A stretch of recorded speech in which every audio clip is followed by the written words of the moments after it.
dokar Najeriya ko ina jin dokar duniya ma in dai kai ɗan ƙasa ne kana da damar ka zauna duk inda kake so. In dai ɗan ƙasa ne kai to kana da dama. Mu a sakacin ma da aka yi ma mu a ƙasar mu wanda ma ba ɗan ƙasar ba sai ya shigo, wanda Allah ya sa immigration sun san da zuwansa shi kenan to shi suna kula da shi. Amma dai duk ƙasar duniya za ka ji wani yana shan wahala wajen tafiya neman biza kafin ya samu biza da sauransu.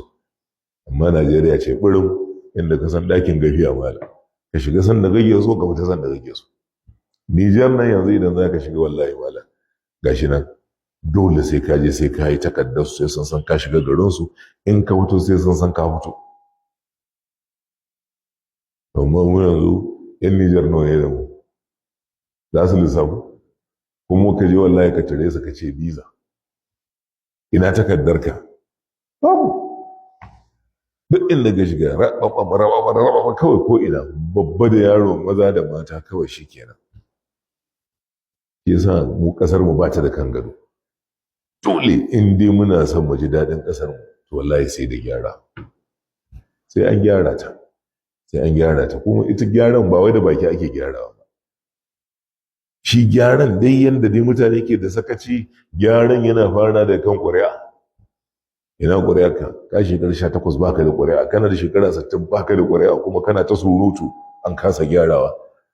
Ko mutum sai ka je yana wai magana ta rashin basira, domin ma an zaɓa a yi abin da aka ga dama za a yi. Ba a nan take ba, ba nan take ba. Ka bi matakin da Allah yake so ka bi, ka bi sharuɗan da ita ƙasar ta tsara yadda za ka mutu kwanna, ai sai ka bi wannan. Yau da gobe kuma ita fi ƙarfin wasa. An ce ga gona babba ce katuwa ce, amma fa duk girmanta akwai kunya ƙarshe.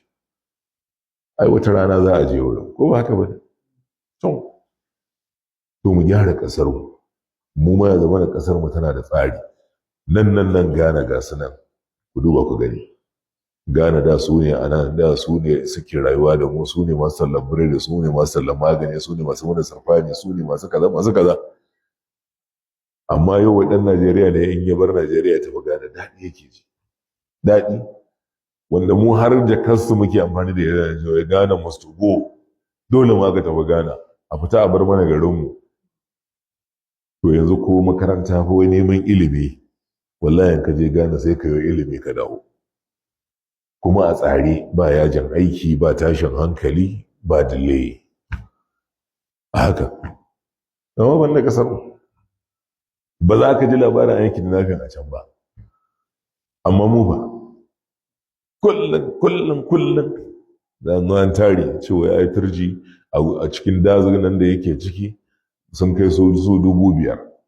Yanzu dan Allah me 5,000 a cikin jami'an tsaro, ko kuma jami'an tsaron da ka ba wa training ka horar da su kuma su fito. Yanzu kwanan nan daga wasu da kayan soja da sarƙoƙin abin nan bullet da sun rataya kuma suna surutu.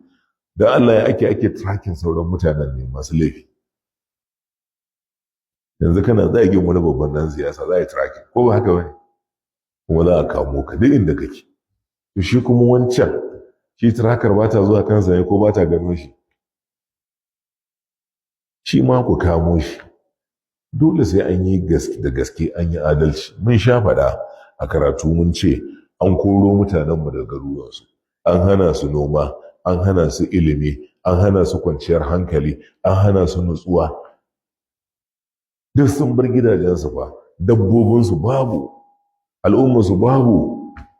Tun abin nan yana ɗan kaɗan muke ta faɗa.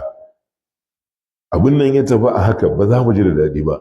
Ina ka zo kowa ya gudo Kano, kowa ya taho Kano.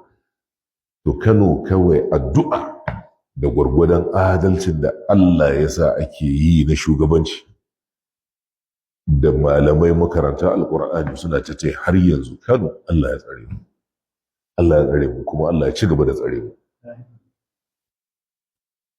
Amma ku duba ku gani, Zamfara, Katsina, Sokoto, ina ne, Kebbi, duk aka zo an hana mu kwanciyar hankali da zaman lafiya ba. amma mutane suka ci ɗaukansa kamar wasa kuma da an fara ka ji mutum ya zo yana wai ƙalubalantar ka cewa ba ka ra'ayinsa ne ba ka ra'ayin tafiyarsa a irin wannan ba maganar siyasa a ciki ba zan ce na siyasa ba shi ma nan gaba zaben dai mutane suna da hankali ai ba magana ce ta wace jam'iyya ba waye mutumin arziki waye mutumin kirki akwai PDP a Qur'ani ko akwai ta NPP a Qur'ani ko akwai ADC a Qur'ani ko akwai wacece a Qur'ani ba wanda Allah ya ce ka je kai amma akwai Muhammadu akwai Musa akwai Sammani akwai Kabiru akwai waye ko